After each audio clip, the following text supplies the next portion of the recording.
যে ভদ্রলোক কোনোদিন পেনাল্টি মারেন নাই, পেনাল্টি মারেন নাই হচ্ছে আর্সেনাল হয়ে যিনি কোনোদিন পেনাল্টি নেন নাই, হ্যাঁ, তিনি চ্যাম্পিয়ন্স লিগ ফাইনালের লাস্ট পেনাল্টিটা মারবেন, কোচ তার উপর ভরসা করছে এবং তিনি নাকি সেটা চেয়ে নিয়েছেন। আমি গণমাধ্যমে সেটা পড়েছি আর কি। এটা কিভাবে সম্ভব হলে আমি ঠিক জানি না। এটার অল্টারনেট থিওরিটা হইতে পারে যে তার সম্পর্কে, যেহেতু তিনি ইন্টারন্যাশনালি, যেটা কি হয় যে আমরা এই গল্পও শুনেছি যে ইয়ান স্লেম্যান আপনার ওয়াটার বোতলে পানি খাচ্ছিলেন, সেই পানির মানে বোতলের গায়ে লেখা ছিল আর্জেন্টাইন কোন প্লেয়ার কোন দিকে পেনাল্টি মানে, আমি 2006-এর কথা বলছি আর কি। রাইট।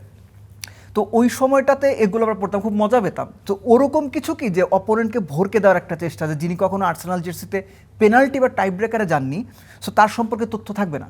তিনি প্র্যাকটিস ম্যাচে নাকি কখনো পেনাল্টি মিস করেন নাই। সো এই ট্রিকটা হয়তো আর্তেতা খাটাতে পারেন। এখন অনেক কথা হবে, আমি হয়তো প্রশংসা করবো, আপনি হয়তো সমালোচনা করবেন। যদি গোলটা হয়ে যেত এই আলোচনা এক্সিস্টই করতো না। রাইট। কিন্তু দিন শেষে এগুলোর জন্যই আসলে ফুটবল, এগুলো আলোচনার জন্যই ফুটবল বা যে কোনো স্পোর্টস আনন্দময়, এগুলোর জন্য আসলে বেঁচে থাকা।